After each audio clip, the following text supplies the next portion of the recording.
नमस्कार विद्यार्थी मित्रांनो, मी हनुमंत हेळंबे, सहाय्यक प्राध्यापक लोकप्रशासन विभाग र.भ. अट्टल महाविद्यालय गेवराई.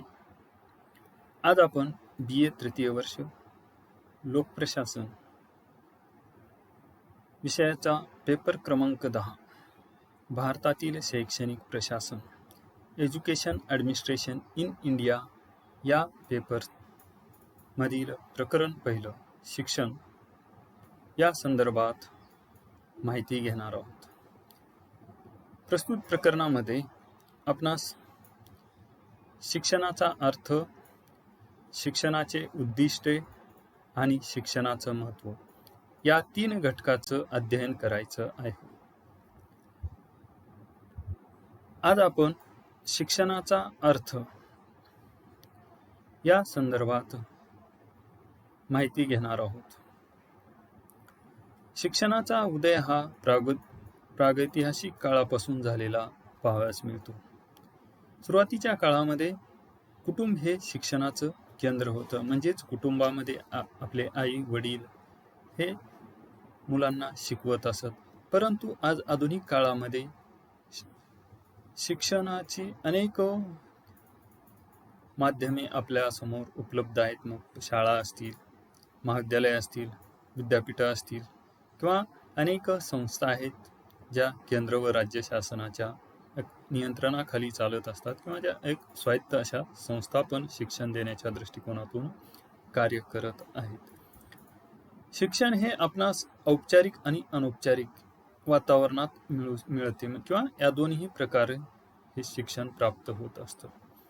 म्हणजेच प्रत्येक अनुभव ज्याचा व्यक्तीचा विचार करणे, अनुभवणे किंवा म्हणजेच व्यक्तीच्या कृतीवर हा शिक्षणाचा सकारात्मक परिणाम होत असतो. म्हणून शिक्षण म्हणजे व्यक्ती वर्तनातील परिवर्तन असून ते प्रयत्नपूर्वक, सुधारणात्मक व स्थायी स्वरूपाचे परिवर्तन आहे असे म्हणता येते. तसंच मानवी जीवनाचा सर्वांगीण विकास हा त्याच्या शिक्षणावर अवलंबून असतो. तो जितका शिक्षणामध्ये ज्ञान अर्जित करतो तो तितक्या यशाच्या शिखरावर जाऊन पोहोचतो. तसेच शिक्षणाची दिशा ही माणसाच्या संपूर्ण विकासासाठी आणि त्याच्या मूलभूत अधिकारासाठी महत्त्वपूर्ण असल्याचं दिसून येतं. म्हणजेच शिक्षणामुळे व्यक्तीचा सर्वांगीण विकास होतो.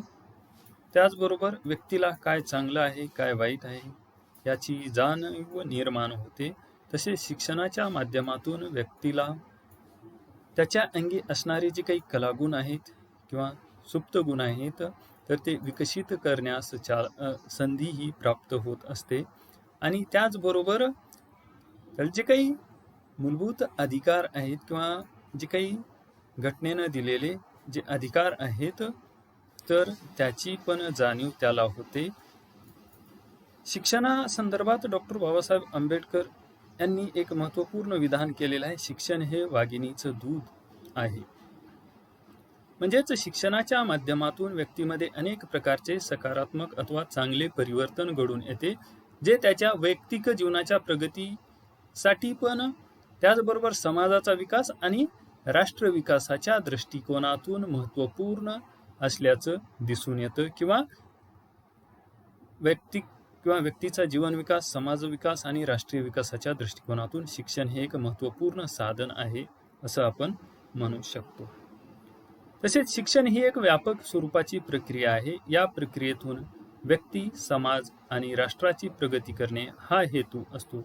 त्यामुळेच शिक्षण हे एक सामाजिक परिवर्तनाचं महत्त्वपूर्ण साधन म्हणून ओळखलं जातं.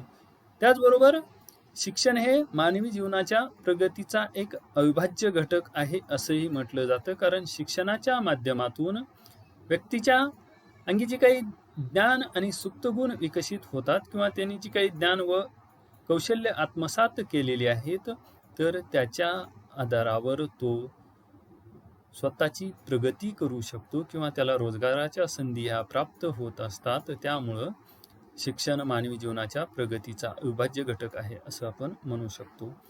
त्याचबरोबर शिक्षणामुळे समाजाचा विकास घडून येण्यासही मदत होत असते. म्हणजेच शिक्षणाच्या माध्यमातून उत्तम नागरिक घडवले जातात. तसेच शिक्षण हे भोवतालच्या नैसर्गिक वातावरणाशी व सामाजिक वातावरणाशी समरस होण्याची पात्रता मुलांच्या अंगी आणून देते.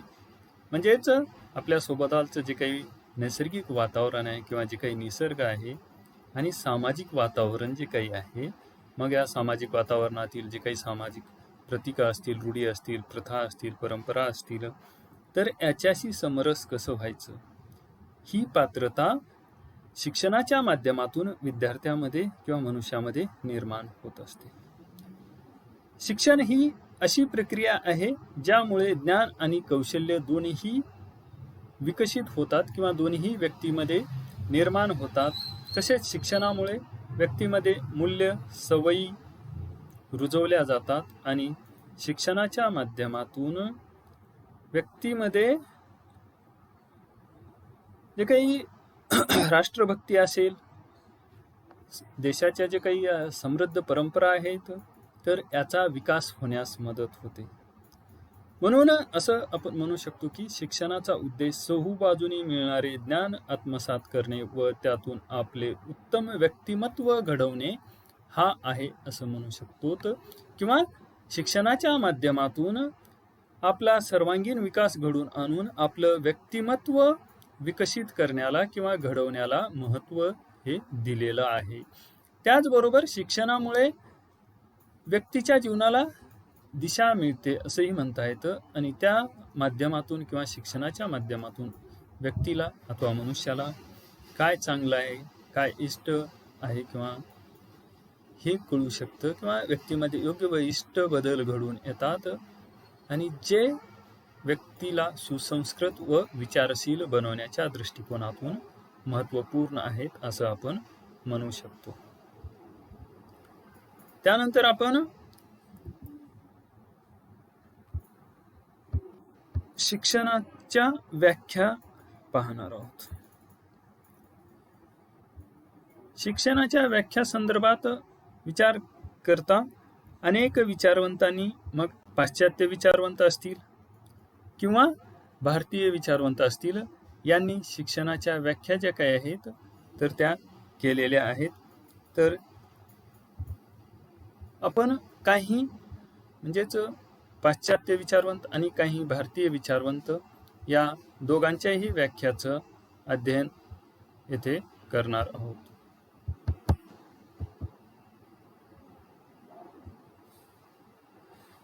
त्यापूर्वी शिक्षणाचा अर्थ पाहणार आहोत. शिक्षणास इंग्रजीमध्ये एज्युकेशन या नावानं ओळखलं जातं आणि एज्युकेशन हा जो काही शब्द आहे किंवा या इंग्रजी शब्दाची उत्पत्ती जी काही आहे तर ती लॅटिन भाषेतील टू एज्युकेअर या शब्दापासून झालेली असून टू एज्युकेअर शब्दाचा अर्थ किंवा लॅटिन भाषेमध्ये टू ब्रिंग अप म्हणजेच पालन पोषण करणे, टू लीड आउट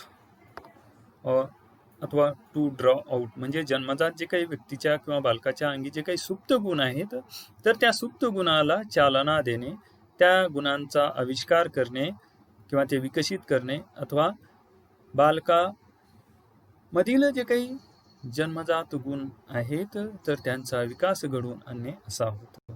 तर मराठीमध्ये शिक्षण हा शब्द संस्कृत भाषेतील शिक्ष या धातूपासून तयार झाला असून त्याचा अर्थ आहे उपदेश करणे, मार्गदर्शन करणे, प्रशिक्षण देणे असा होतो.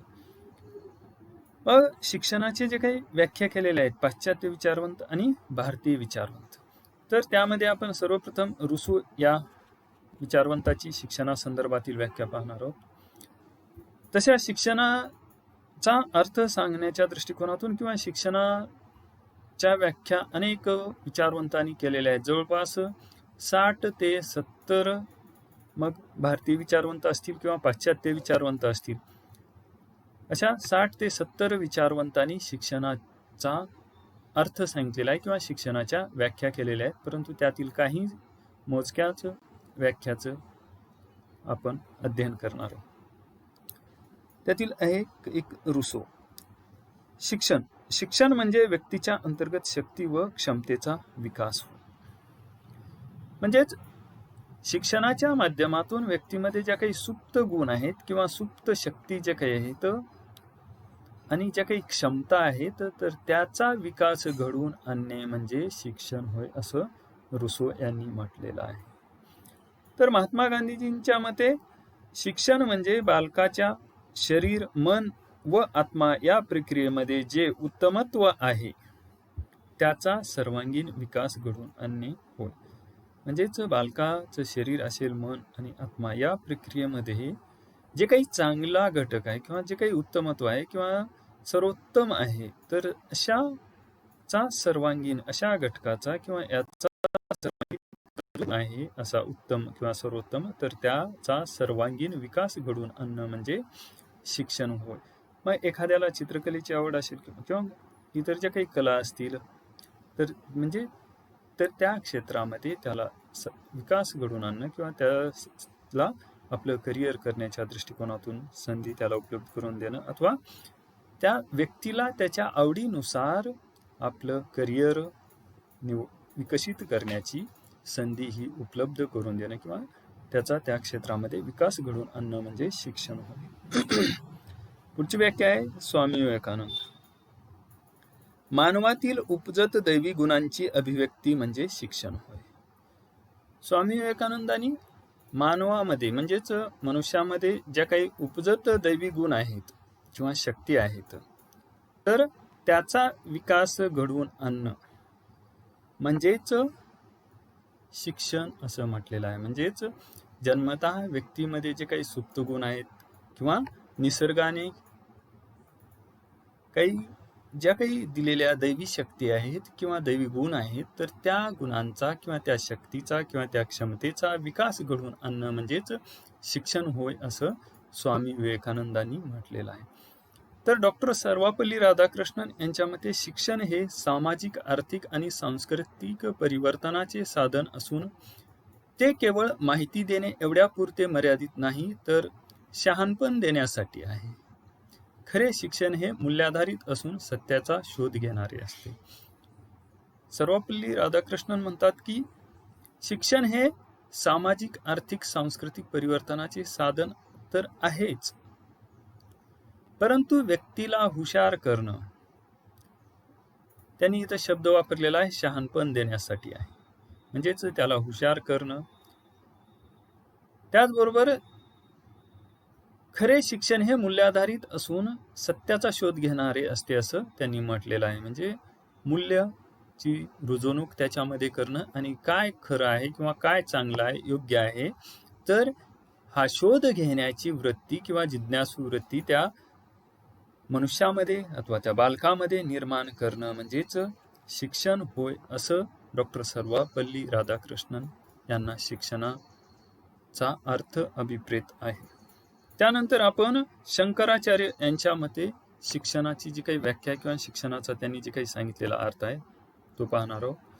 आत्मज्ञान आणि आत्मसाक्षात्कार म्हणजे शिक्षण होय.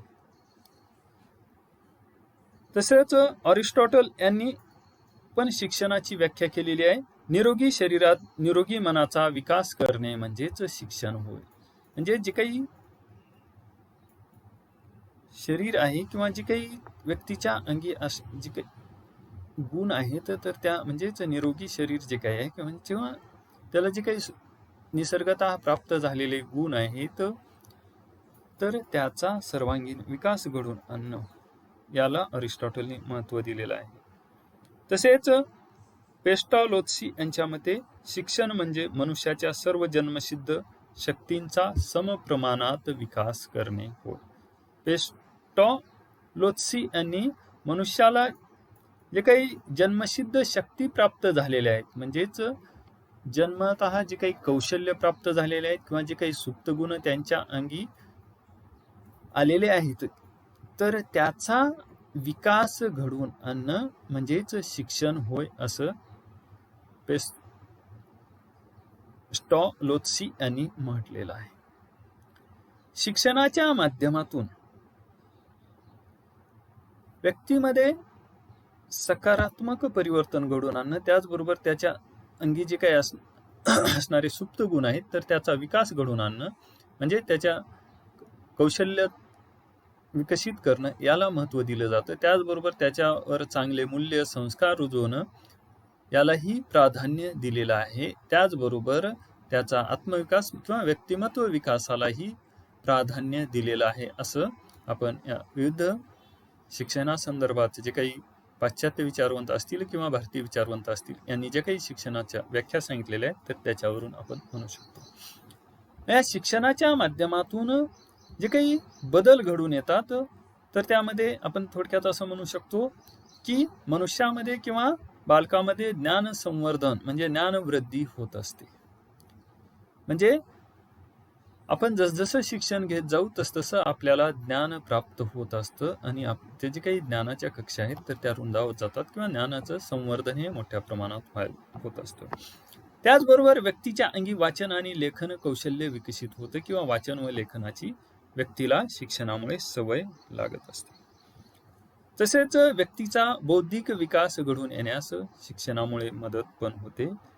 त्याचबरोबर व्यक्तीच्या अंगी जे काही असणारे सुप्त कौशल्य आहेत किंवा सुप्त गुण आहेत तर त्याचा विकास घडून येण्यास पण शिक्षणामुळे मदत होते. म्हणजेच कौशल्य प्राप्तीच्या दृष्टिकोनातून शिक्षण हे एक महत्त्वपूर्ण साधन आहे किंवा शिक्षणामुळे व्यक्तीच्या सुप्त गुणामध्ये सकारात्मक असा किंवा महत्त्वपूर्ण असा बदल घडून येतो असं म्हणता येतं. त्याचबरोबर शिक्षणाच्या माध्यमातून व्यक्तीच्या निर्णय क्षमतेचा विकास होतो. म्हणजेच शिक्षणाच्या माध्यमातून व्यक्तीला चांगलं काय आहे किंवा इष्ट काय आहे, त्याचबरोबर निर्णय कसे घेतले जावेत, या सर्व किंवा कुठला निर्णय चांगला राहील तर याचा सारासार विचार करण्याची क्षमता ही व्यक्तीमध्ये विकसित होत असते. त्यामुळं शिक्षणाचा व्यक्तीला निर्णय घेत असताना फायदा होत असतो किंवा त्याच्या निर्णय क्षमता विकसित होण्याच्या दृष्टिकोनातून शिक्षणाचा फायदा होत असतो. आणि या सर्व जे काही बदल आहेत शिक्षणामुळे घडून येणारे तर त्यामुळे व्यक्तीचा सर्वांगीण विकास घडून येण्यास मदत होते. म्हणून शिक्षण हे एक